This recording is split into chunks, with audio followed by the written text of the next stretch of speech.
জানা নিয়ে আছে পিনাকি দাদা কার নাম কয়, কার নাম কয়। হ্যাঁ, ক্রিকেটের লাস্ট ওভারে 6 রান দরকার, এমন টাইমে যেমন সবাই দম বন্ধ করে অপেক্ষা করে তুমুল উত্তেজনায়, আমি দেখতে হইতেছি একইভাবে সবাই অপেক্ষা করতেছে কে কার কথা বলেন পিনাকি দাদা। উনি আমাদের তারেক রহমান। আমি কেন ওনাকে প্রফেসর ইউনূসের উত্তরসূরি হওয়ার যোগ্য বলে মনে করি না, বগুড়ার জন্য পার্সিয়ালিটি করি নাই, কারণ আছে। কারণটা কি আসেন শুনি।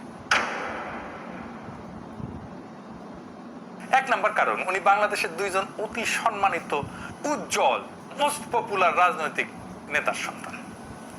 এই দুই নেতার নেতৃত্বে বাংলাদেশের মানুষ স্বাধীনতা, সার্বভৌমত্ব আর ভারতীয় আধিপত্যবাদের বিরুদ্ধে এক হয়েছিল। তাই এই পরিবারের প্রতি অ্যান্টি আওয়ামী লীগ, অ্যান্টি বাকশালী রাজনৈতিক জনগোষ্ঠীর একটা আস্থা আছে। 2 নাম্বার, উনি নতুন তরুণ প্রজন্মের নেতা, বয়স কম।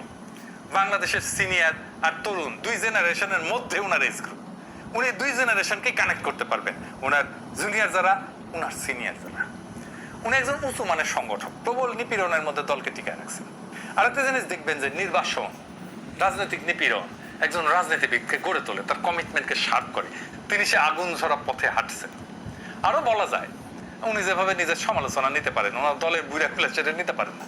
তো যাই হোক, ওনার এত পজিটিভ বৈশিষ্ট্য থাকার পরেও কি উনি নেক্সট সরকার গঠন করে তার নেতা হইলে বা নেক্সট প্রাইম মিনিস্টার হইলে সফল হবেন নেতা হিসাবে?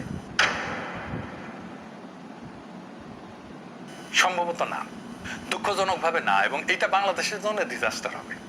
কেন না? প্রথম কারণ, ওনার দল বেপরোয়া হয়ে উঠছে। দৃশ্যত দলের উপর এখন কারো নিয়ন্ত্রণ আছে কিনা কেউ বলতে পারতেছে না। 5ই আগস্টের পর থেকে বিএনপি এমন সন্ত্রাস করতেছে, চাঁদাবাজি করতেছে, দখলদারি করতেছে যা আগে আওয়ামী লীগ করতো। দেখেন, গত 8 মাসে বিএনপি মোট খুন করছে 61টা। 61 জনের মধ্যে 7 জন আওয়ামী লীগ, 7 জন অরাজনৈতিক মানুষ, 1 জন জামাত এবং 46 জন বিএনপি করা মানুষ নিজের দলের লোক।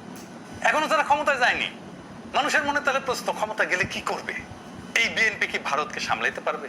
তার সে বয়ান কই? বরং মির্জা ফখরুল বলছে ভারতের সাথে সম্পর্কের বরফ গলতে শুরু করছে, এবার নাকি এই সম্পর্ক নাকি আরো ভালো হবে।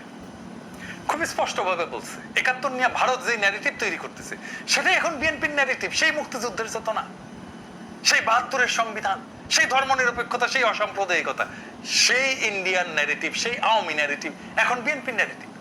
সে কিভাবে ভারতকে ঠেকাবে?